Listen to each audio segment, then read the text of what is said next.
Okay. Could Hello, use everyone. a pop of beer. Oh, yes, please do pop a beer if you have one.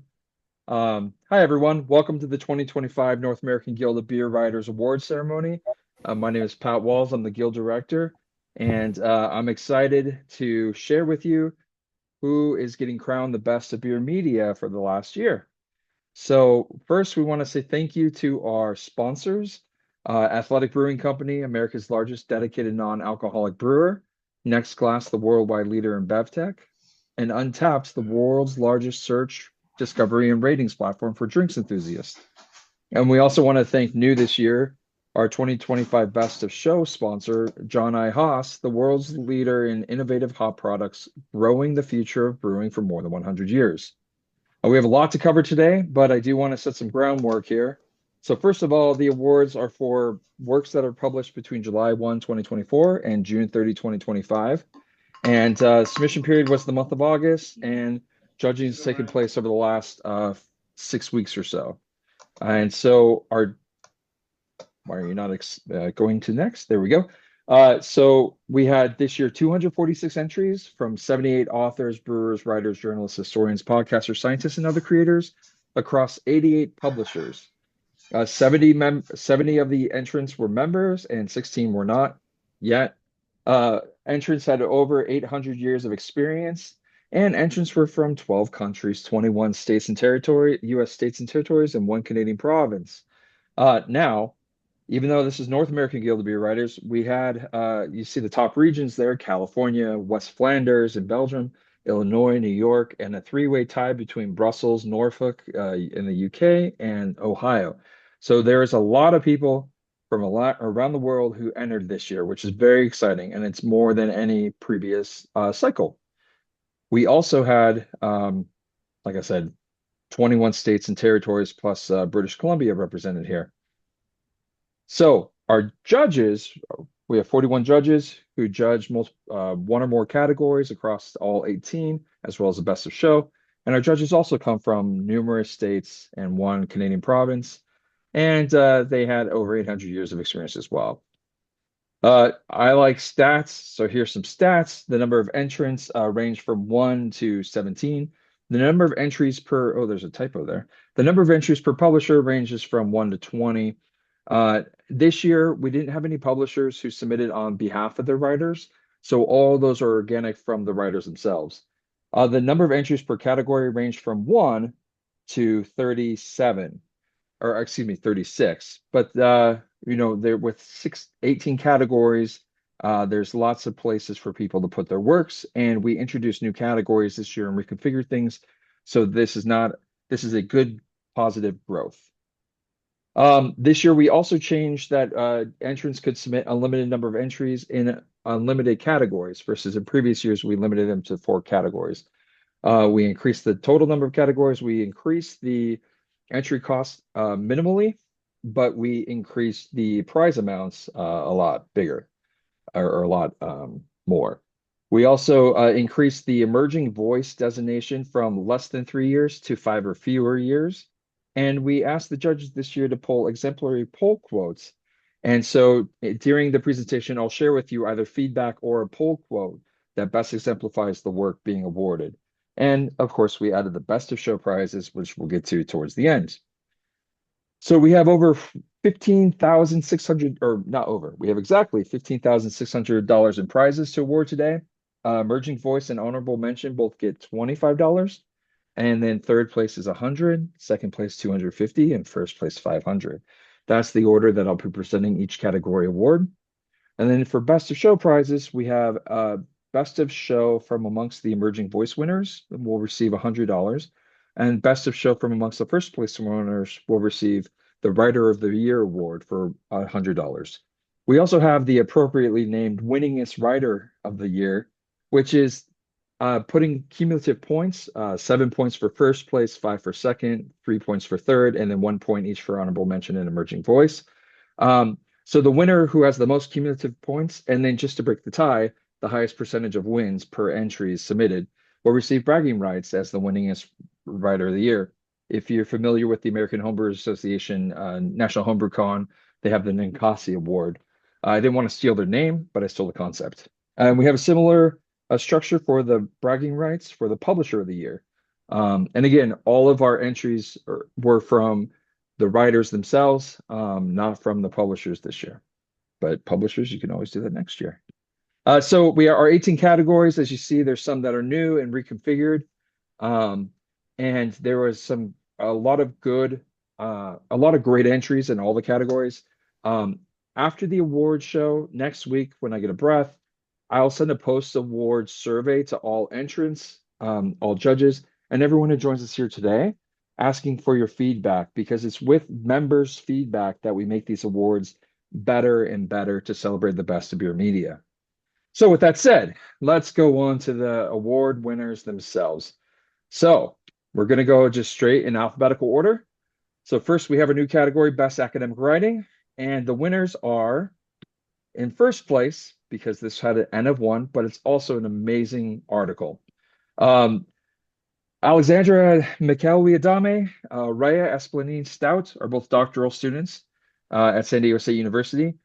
Dr. Arun Sathuraman is a professor at San Diego State, and George Berlitis is a professor at Cal State University San Marcos, as well as a number of their master's students and undergrad students published this work, Evolutionary History and Rhizosphere Microbial Community Composition in Domesticated Hops, Humulus lupulus, We're and sponsored. yeah, quote, And I were paying $500 for first place.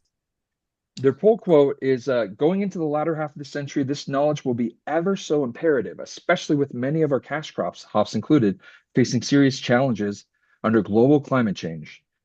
So congratulations to Alexandra, Raya, Arun, George, and all of their peers on that one. Um, that's the end of that one. So off to a good start. Category number two is Best Beer and Food Writing. And third, for Emerging Voice, we have Grace Lee White's For Grain Bakers, Shaping Community One Loaf and Pint at a Time, published in Hop Culture. And the feedback was, it's great to see articles to educate the community on how to upcycle a waste stream. This brings more knowledge to the local community about brewing and ways to reuse spent grains like they did thousands of years ago. In Best Beer and Food Writing, for third place, we have M. Sauter, 5 perfect beer and pie pairings for Thanksgiving dessert in Forbes.com. The poll quote here is, have you thought about beer?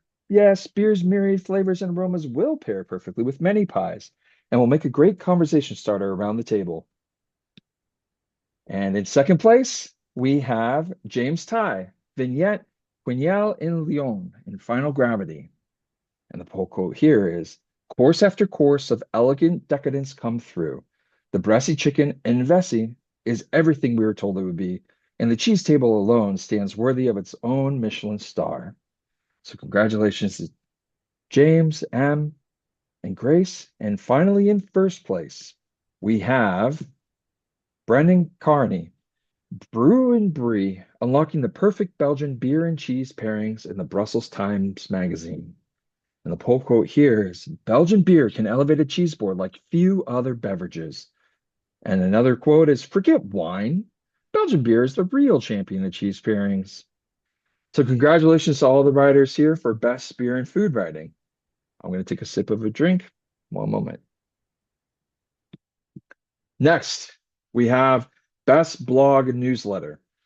This year, instead of judging specific entries from the blog or newsletter writer, we asked them to submit their link and to judge the category holistically, which we left to the judges to figure out what that means.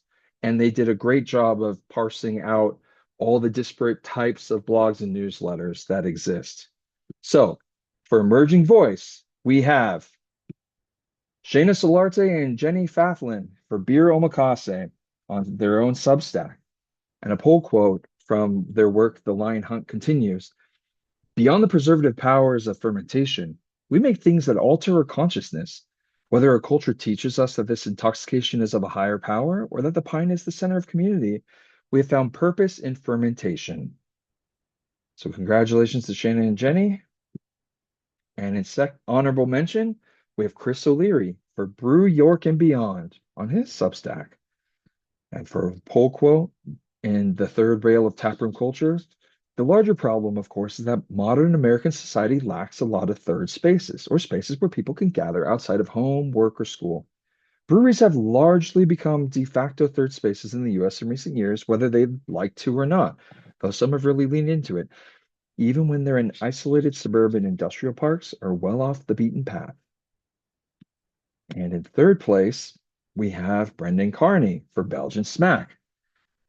And a poll quote here is, if breweries are the brains of Belgium's world-renowned beer culture, then Belgian cafes are the country's beating heart.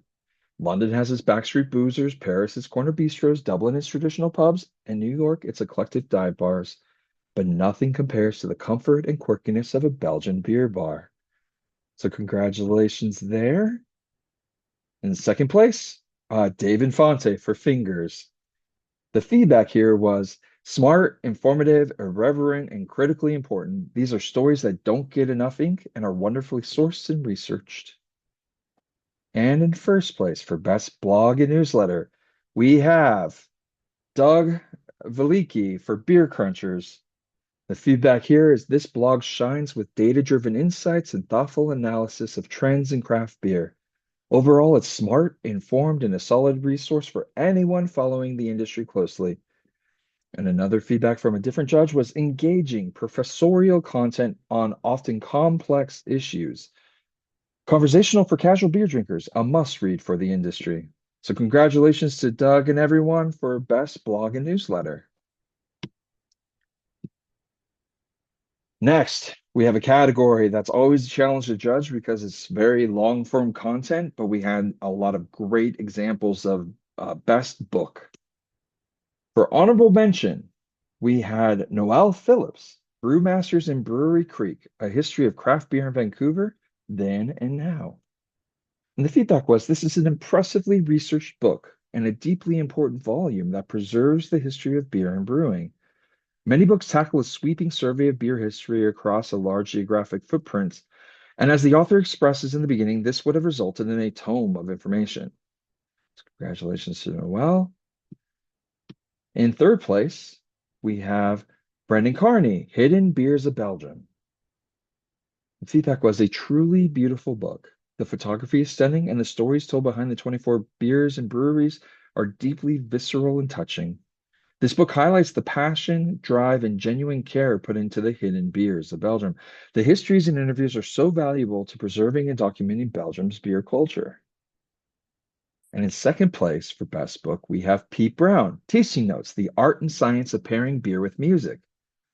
And the quote here is, there's logic to how our senses overlap and interfere with each other, and that logic is widespread. Maybe not globally, but certainly within any given culture. The potential this gives us for improving our enjoyment of beer by the judicious application of great music has hardly been scratched. So congratulations, Pete. And finally, in first place, we have Johnny Garrett, The Meaning of Beer. And this is a longer poll quote, but I thought it's appropriate. When we celebrate, it, meaning beer, helps us achieve unbridled joy. When we commiserate, it helps us talk about our feelings. I don't think there should be any shame in admitting, even saluting the fact that it has helped ease our way through life. It doesn't matter whether you live in a metropolis or the outback. Hell, it doesn't even matter if you don't actually drink yourself. Alcohol is at the center of our social lives. And thanks to beer's low cost, lower ABV, and relatively global availability, it has played that role more than any other form of beer. So congratulations, Johnny. I'm looking forward to reading the work more in depth. Next, best brewery profile. Um, sorry, I'm getting my computer's telling me I need to close something, but that's okay.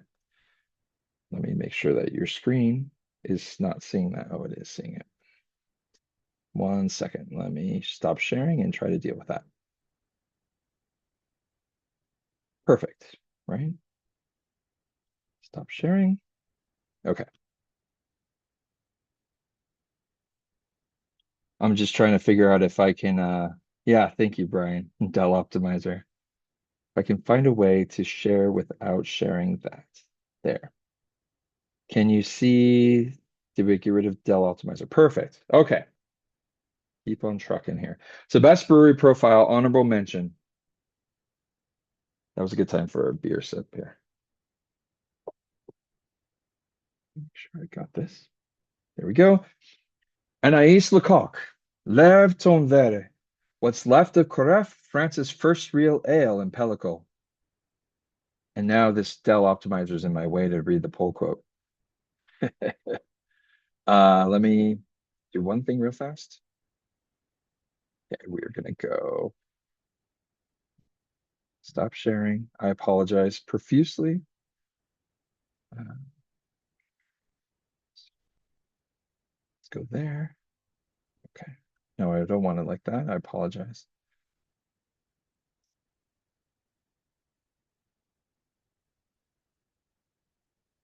This is not optimized. I'm gonna try to close this and see what happens. Let's just fingers crossed that it doesn't fail me now. Okay. Go. Oops. Cool. Okay, good. There we go. Let's start over. So the pool quote for Anais. That's an unusual thing to witness here in France, a place that feels like a British pub without trying to mimic it, where you can order a real ale straight from the hand pump and enjoy by the fire. Not a real ale imported from England either, a French one. So congratulations and thanks for everyone's patience. For third place, best brewery profile, we have Sayer Piotrkowski, exemplars number one, the slow pour in the long game in beer and soul. The pull quote here is plenty of oohs and ahs were uttered by delighted guests throughout my visit. One half expects to listen to service shout ta-da each time a slow pour lands in front of a customer, with its proud papal tiara of tightly packed bright white foam wobbling precariously at the top. Hopefully everyone got to enjoy some slow pour pills in Denver this weekend.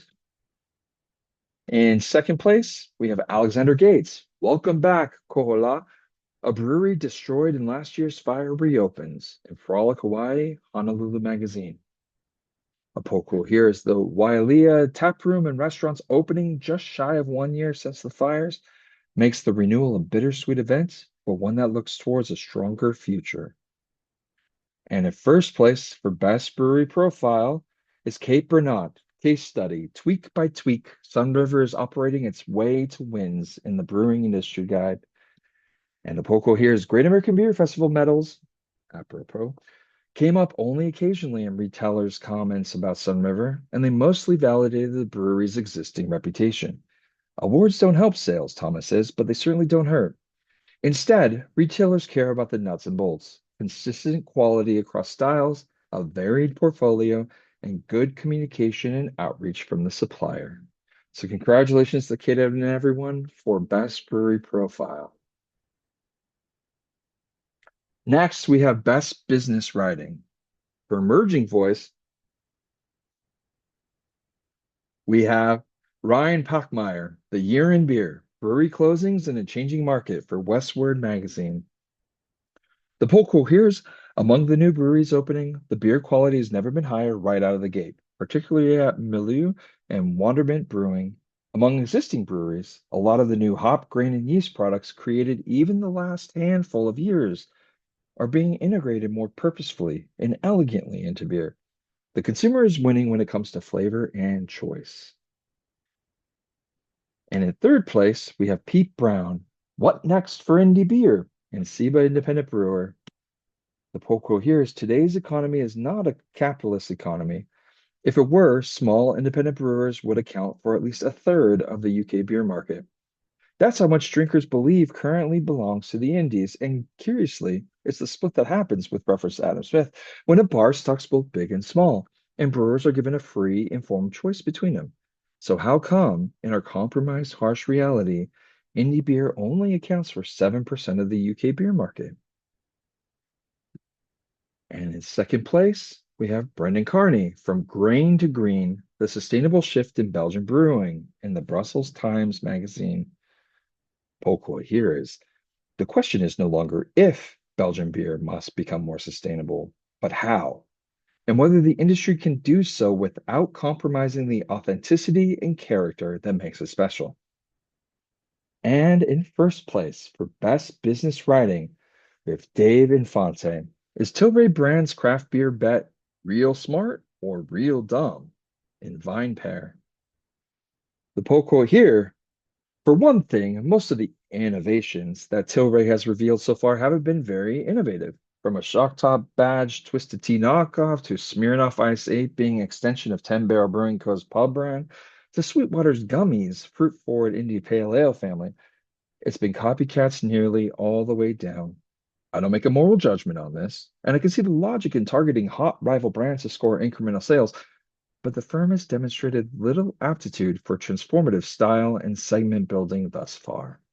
So congratulations to Dave and everyone and best business writing. Moving on to best commentary and criticism, we have for honorable mention, Johnny Garrett. Madrid is lying to you. Doesn't matter. In Craft Beer Channel. The poll quote here is, doesn't matter where the beer is brewed. Doesn't matter who owns the beer. The answer is a profound yes, because beer has a bit of an honesty problem and always has. And in third place for best commentary and criticism, Sayre Petrovsky. Why do people care about breweries and beer and soul? Let's see what he says. The best breweries don't succeed despite the resources they allocate to projects that don't necessarily pencil out. Often they succeed because of it. For small companies, significance is our only bulwark against the structural advantages that come along with size. Cultural relevance isn't a distraction from sound strategy. It is, in fact, the only effective long-term strategy. And in second place, we have Kate Bernat competing on merit. Bars and restaurants can list non-alc drinks like drinks. And the poll quote here is, like vegan entrees, equal menu placement allows non-alc drinks to succeed on their own merits. A patron may order a zero-proof cocktail because it sounds really good, not just because they plan to abstain. And in first place, for best commentary or criticism, we have David Fonte. Craft brewing is changing. Its labor relations must change with it for VinePair.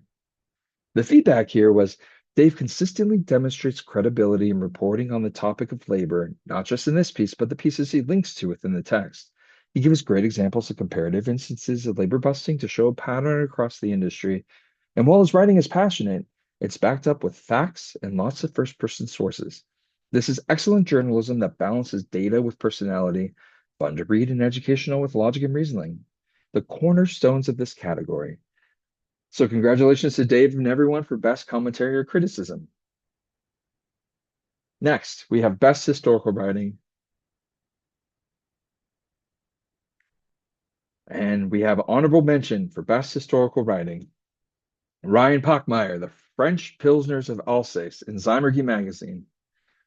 Poco here is the history of Pilsners made in France, dominated by those from the Alsace region, which itself has not always even been a part of France, doesn't follow a straight line. Yet if you look closely, both today and historically, you will find some common themes. And in third place for best historical writing, we have Lucy Corn, Endangered Flavors, Preserving Africa's Rich Brewing Traditions, also in Zymergy magazine. And the poll quote here is, there's a lot more to Africa's brewing culture than simply passing along recipes and methods. More fascinating, even than the variations of ingredients and processes, are the traditions and superstitions that surround traditional brewing, for this is a practice born out of intuition and handed down ritual. And in second place, we have Pete Brown, Something in the Water for Ferment Magazine. Poll quote here is there any reason other than sentimentality and nostalgia to want to keep the memory of Burton's glory alive? You know the answer. If you don't understand your heritage, you don't understand your present or future. And in first place, for best historical writing, we have Will Hawks, The Story of Dora Kolka and How One Woman Changed British Beer Forever in Pellicle. Full quote here is, as with many simple stories, though, there's more to it. The role of Dora Kolka in bringing lager to Britain has been forgotten, or, more likely, most people never knew. She was, by all accounts, an unassuming woman but her life had an epic quality and it casts light on more than just the evolution of British beer since the war. Congratulations to Will and everyone for Best Historical Writing. Next, we have Best Local Reporting. And for Emerging Voice, we have Cliff Lucas. It's Café Bassavel in Belgian Smack. And the feedback here is this is the type of in-depth narrative-driven pub review I look forward to. This article traced the pub's history, but the article also made me excited about seeking out this new version of the historic pub. And it did it in around 300 words. Masterful. For third place, we have Ryan Pochmeyer. Local malt plays a key role in the success of local breweries for Westward Magazine. Feedback here is I loved the local malt focus, the inclusion of a maltster grower's perspective, and the support from the brewing community was shared well throughout the piece. The GABF focus demonstrated that the local malt use was not just hype. Very true. In second place, we have Gail Williams and Steve Shapiro for Inside Tornado, Still for Sale, a slow motion wake continues, and all about beer. Feedback here was this is an exceptionally written piece about a complicated pub history. The wake metaphor seems apt when we're talking about crypto influence in craft beer. It's nearly a cradle to grave story. It makes the reader long for the heyday. The section headings add much to the readability and flow of the piece. And in first place for best local reporting, we have Cape Bernat, water-fueled Asheville's flourishing breweries, then it ravaged them in the Washington Post. The feedback here was a perfectly balanced article that shows multiple ways Asheville breweries are rebuilding and how communities are rallying after devastation. And another judge shared, not only was I able to put myself in the path of the flood when reading this article, but I put myself in the shoes of the brewers too. This was descriptive, objective, local reporting at its best. Congratulations to Kate and everyone for best local reporting. Next, we have best other beverage reporting. For emerging voice, we have Anaïs Lecoq, Sante, a love letter to the proletariat in a champagne glass for Pellicle. Poll quote here was, when I look at pictures from my childhood, I chuckle at how perfectly they embody French proletarian families from the late 90s and early 2000s. But there's something I noticed in many photos that people want to associate with working class people. Champagne bottles. It's a very interesting work. And in third, honorable mention, we have Alistair Reese, Virginia Cider, a scrumptious history. A poll quote here. Oh, what happened? That was new. A poll quote here is the apple and cider by virtue of the love of a drink that was common to all Englishmen, whether gentleman, adventurer, tradesman, or lowly servant, were firmly at the heart of colonial Virginia within a few decades of those Englishmen first settling foot in their new world. And for third place in best other beverage reporting, we have Cape Bernat, the year of more. Hemp-derived THC drinks are booming for now in Brewing Industry Guide. The poll quote here is, these are boom times for hemp-derived THC and they're not over yet. Morse has a background in brewing beer. He says that what's happening now in hemp beverages looks like the craft beer revolution, only at warp speed. We're to craft beer almost a decade. We're doing it in 6 to 12 months, he says. I've been in this 4 years and people are telling me I'm a grandfather of THC beverages. And in second place for best other beverage reporting, we have Laura Hadland. How do you fingerprint an apple? Insider review. Oko here is it's exactly the same as the forensic services use. We use it to identify one individual versus another. We generate a barcode for the individual and we match it up to the barcode of other individuals. If they match, they're the same. And if they're different, then they're different varieties. And in first place for best other beverage reporting, we have Cape Bernat, universal language, why beverage is core to THC's mainstream crossover in sightlines. Poll quote here is, it took 10 years for the regulated cannabis industry to go from zero to $30 billion. It took 2 years for hemp to go from zero to $20 billion. Curaleaf CEO Boris Jordan recently said on an episode of the Dale's Report podcast, If people think that the US cannabis industry is peaking, that's wrong. So congratulations to Kate and everyone for best other beverage reporting. And just to add, that was a new category this year as well in response to members' request.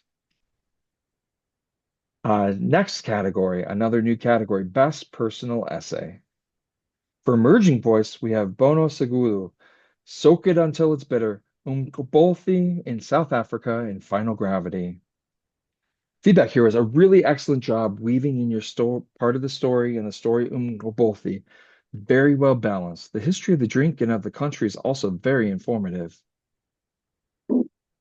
And an honorable mention for best personal essay, we have Ren Laforme.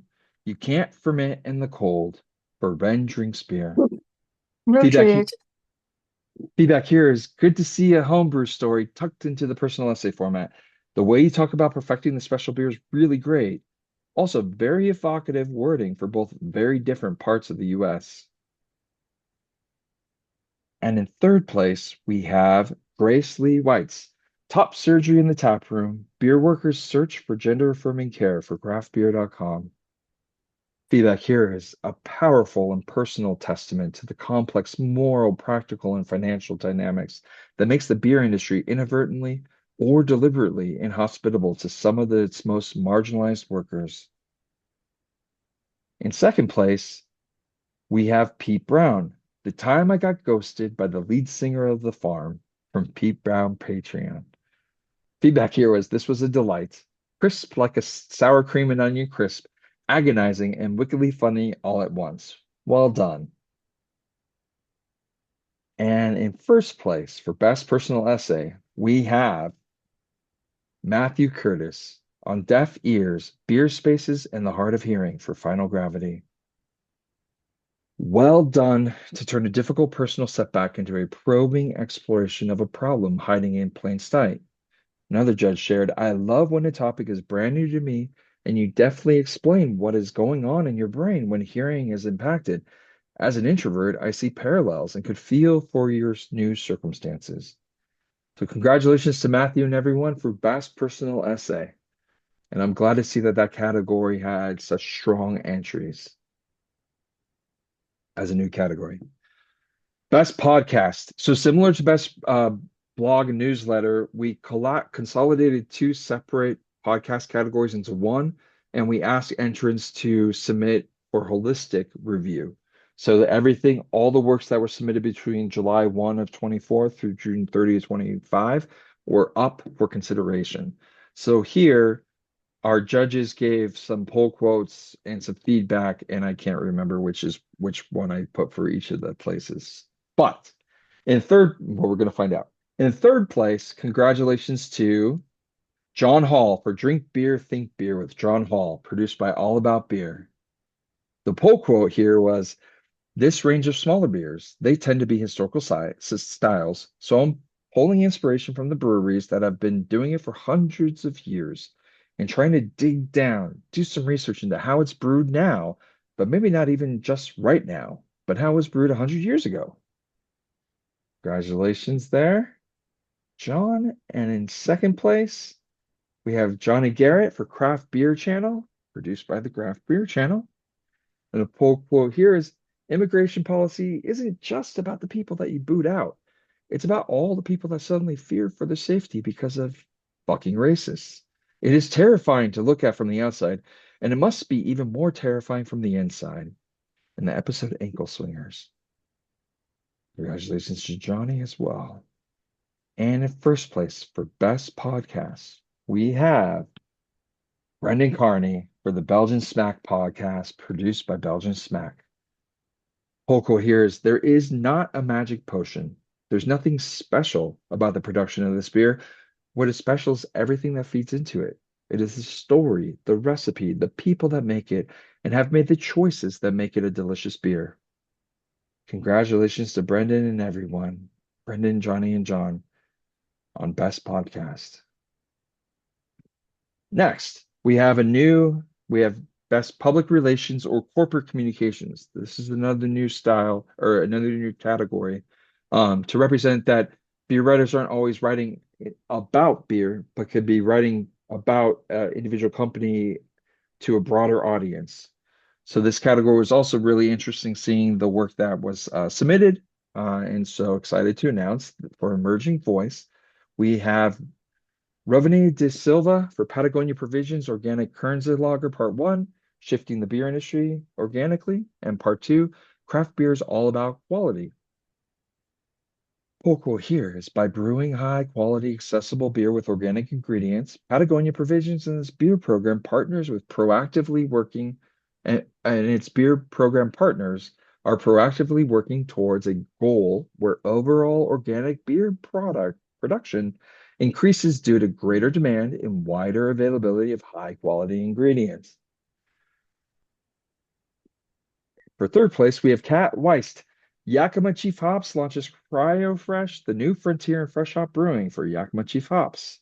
The poll quote here is, unlike traditional fresh hops, which are extremely sensitive to time and temperature, CryoFresh provides flexibility within a brewer's schedule. Freshly harvested, unkilned whole cone hops go through a patented cryogenic lupulin separation process to preserve the delicate oils and volatile aromas.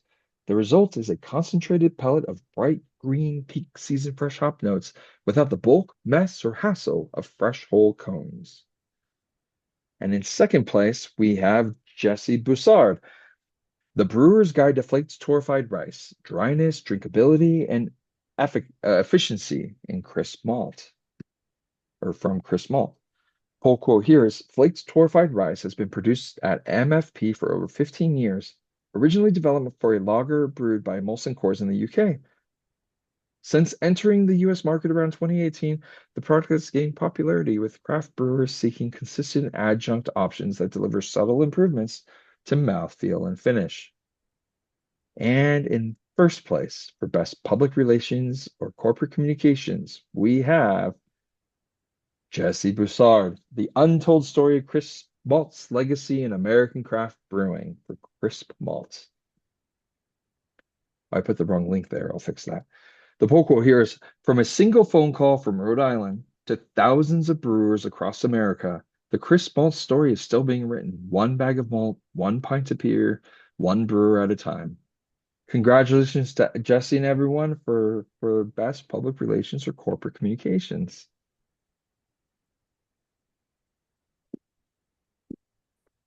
Next, we have best regional, national, or international reporting. This one we added the term regional to differentiate between local and national or international. I don't know if you can see my hands, but so we added regional just to be able to capture geographic space being reported. So for honorable mention, we have David Nilsson, Between the Bars on Alcohol, Suicide, and Depression in the Beer Industry for Pellicle.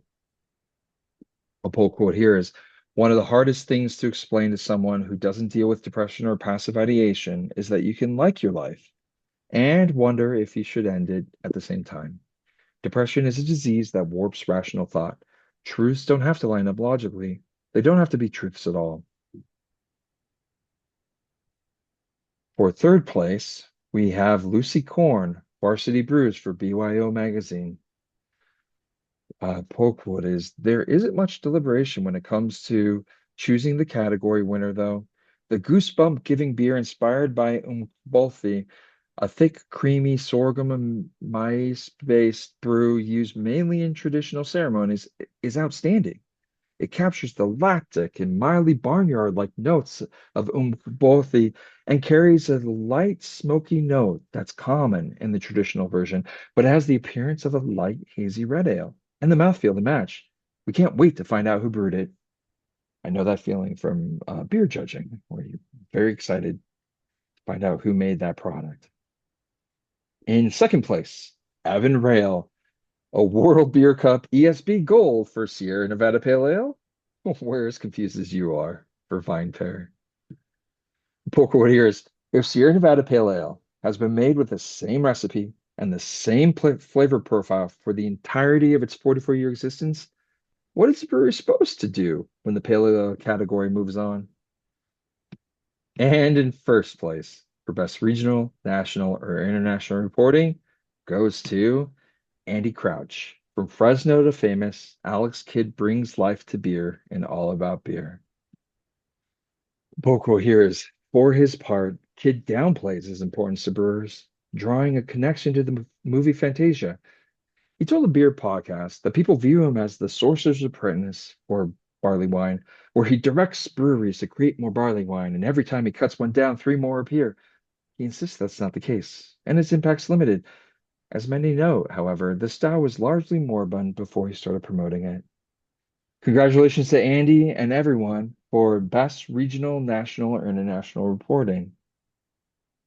And thank you for using the chat right now. While I can't see it, I get a pop-up every time someone sends something. And so it's heartening to see everyone cheering everyone on. Next, we have best review. For honorable mention, we have Katie Mather, These Wooden Ideas, the incomparable Theakston's Old Peculiar for Pellicle. Poco here's in the glass. It's just as dark and as inviting, but the shape is different. Theakston's have gone for rounded chalice glassware, and perhaps because of that nod to Belgian beer, my attention turns to the fruity esters of the yeast. They're not wrong. There's something a little bit double about this beer now they come to mention it. For third place, we have Rachel Hendry, Timothy Taylor's landlord, a polyptych of a pint in Pellicle, which is very fun to say. Opoko hears, how strange it must be to have built a legacy so strong that when people hear your name over a century after your passing, they don't think of any of your personal characteristics, your sense of humor, your intellect, your patience, or lack of it, but of scanning your eyes across the offerings of a bar, of pints of cask ale, and of drinking them in the pub amongst friends. In second place for best review, we have Brendan Carney. Think you know Belgian beer? Not until you've tried these under the radar brewers for food and wine. Poco here's Passepartout is Mendergrink's gluten-free session IPA, a beer dominated by citrus, tropical fruit, and pine aromas and flavors. It's named for a French term that refers to a master key, one that opens any lock. Passepartout is a card that gets you anywhere, says Menderink, and you can enter any place. And in first place, for best review, we have Aaron Goldfarb, hand-pulled heady topper is the ultimate bucket list beer experience for VinePair. The quote here is intensely aromatic, bursting with tropical fruits and luscious in body. It was the most eye-opening beer I've had in years. Oddly, it's been available for some time, though it only seems to have developed a substantial buzz this year. In fact, it might just be the best beer in the country right now. Congratulations to Aaron and everyone for best review. Next, we have best short form writing. In third place, we have dramatic pause. We have Ian Walsh, or Don't Look Now, Estaminet de Théâtre Royal de Thun, Brussels Beer City. And I apologize to anyone who's Belgian. Poco here's the Thun Theater is a puppet theater that moonlights as a brown cafe, a proper Brussels estaminet, comprising a warren of dusky rooms, succeeding one another through to the back of the building. In second place, for best short form writing, we have John Hall, major overhaul coming to the 2025 Great American Beer Festival for All About Beer. Notice that date it was published there. It was published April 1st, 2025. So the quote here is given the size of the kiosk, samples will not be available. However, volunteers will be happy to provide verbal descriptions of beers from breweries that won the GABF selection lottery. Congratulations, John. And in first place for best short form writing, we have Malin Norman, Cuddles to Warm You Up in the Cold for Scan Magazine. Quote here is when I met up with a beer sommelier colleague in Norwich recently, we talked about winter beers, also called winter warmers or Christmas beers. Oh, I always call them cuddles in a glass, she chuckled. Who can resist a cuddle, especially in the winter cold? Congratulations to Malin and everyone for best short form writing. Next, second to last, the penultimate category, best technical writing. For third place, we have Ryan Pochmeyer, the lowdown on low dissolved oxygen brewing for Zymergy magazine. The feedback here was great deep dive into HSA. The interviews were helpful and gave a lot of insights into how to achieve low DO in the brewhouse. It made a great case for making some effort to decrease brewhouse oxygen and clearly laid out the benefits of doing so. The article is dense, so the bullet point summary at the end was appreciated. And in second place, we have David Nielsen, Pulp Nonfiction, The True Story of Brewing with Cacao Fruit for Craft Beer and Brewing. The feedback here was great and very informative article about cacao. Your descriptions were so evocative, I felt as if I could taste the fruit. Interesting to learn how it's processed, some of the challenges with using it, and what brewers do with it. Any brewer would love some of the insider info you gave in the piece. Really nice work. And in first place, for best technical writing, we have Cape Renat. These lager yeasts have something to say for craft beer and brewing. Feedback here was this article was very well researched and fun to read. Readers learned what some of the top lager makers are experimenting with and thinking about, and it challenged the idea of what a lager can be. It's also clear where a reader could go if they had questions. The article is easy to follow, even with so many interviewees. Congratulations to Kate and everyone for best technical writing.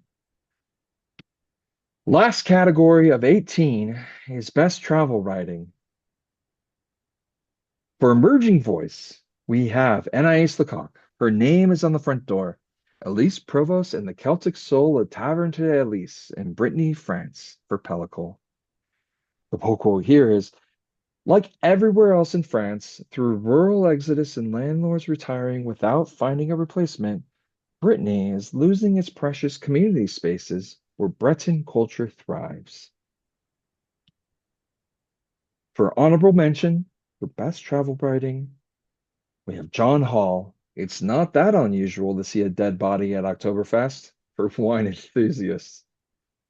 Poll quote here's Oktoberfest is a lot like the Grand Canyon.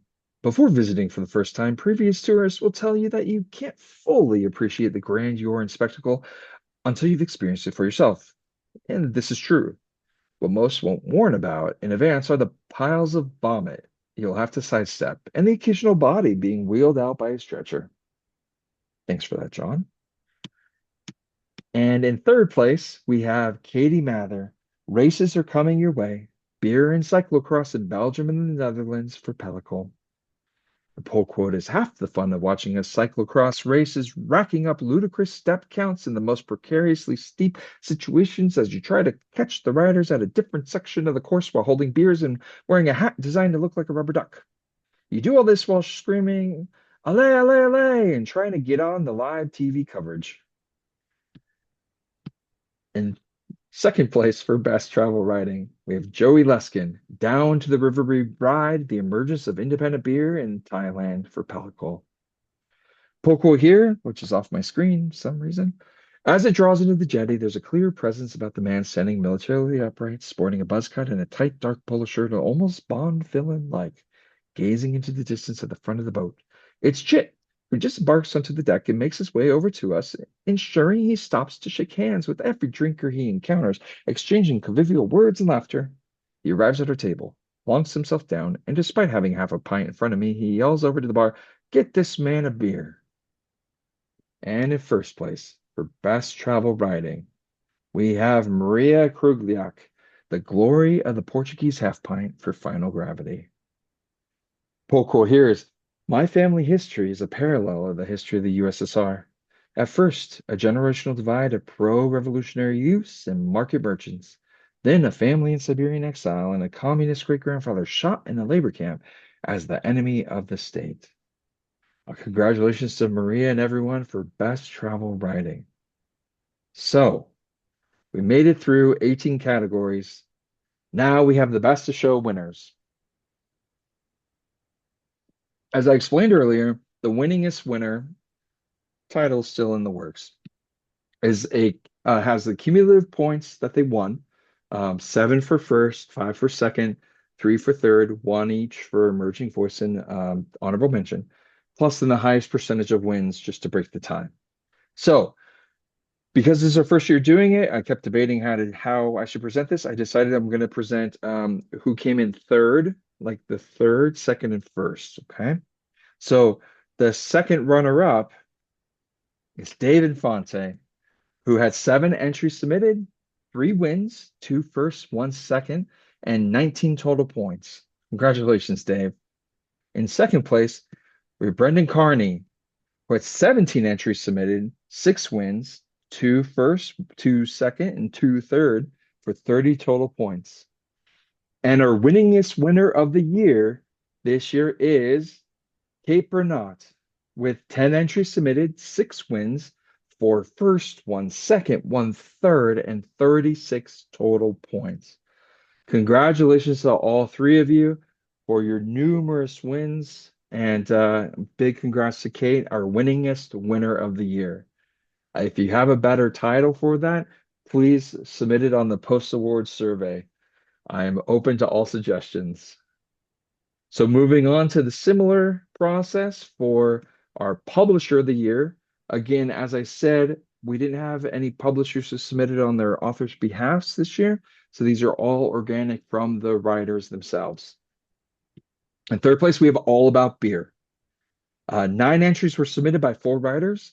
They received 4 wins, 1 first, 2 second, 1 third for 20 total points. So congratulations to All About Beer publishers. Again, this is just for bragging rights, but it's very cool. In second place, we have Final Gravity. 20 entries submitted by 14 different writers. 9 wins, 1 first, 1 second, 2 thirds, 4 honorable mentions, 2 emerging voices for a total of 23 points.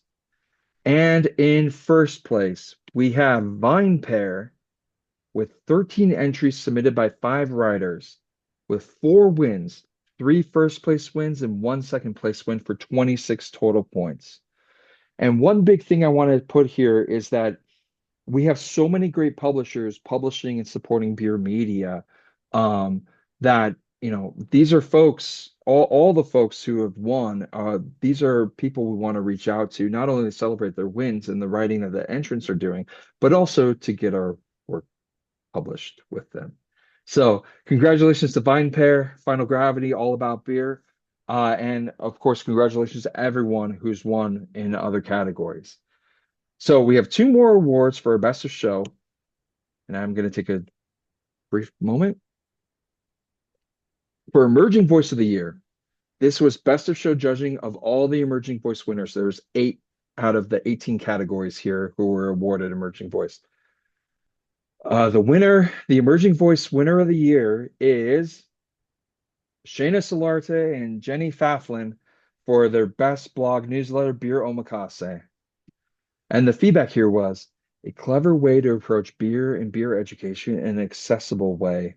Shayna and Jenny's work makes nerdy details fun and approachable for anyone who may have an interest in getting smarter about their favorite drink. So congratulations to you too. This is being a new award. It's $100 prize in courtesy of John I. Haas. So I'm very excited to award that one. And last but not least, we have our 2025 Writer of the Year. Same process of Best of Show judging of all first place winners. And the Writer of the Year, the North American Guild of Beer Writers Writer of the Year is Kate Bernat with Best Local Reporting article, Waterfield Asheville's Flourishing Breweries, then it ravaged them in the Washington Post. And the feedback here was, this piece offers a great aspirational model for what beer-focused journalism can be, timely, important, and highlighting a part of a larger story. Smart reporting with great detail to make a piece of the hurricane's aftermath better understood by a wide audience. So congratulations to Kate for winning Writer of the Year, and to everyone else who won. Want to point out that we have 41 winners from 8 countries, 29 states and regions, and 3 continents who won over $15,000 in prizes. So we are not just North American, we are an international guild of writers here.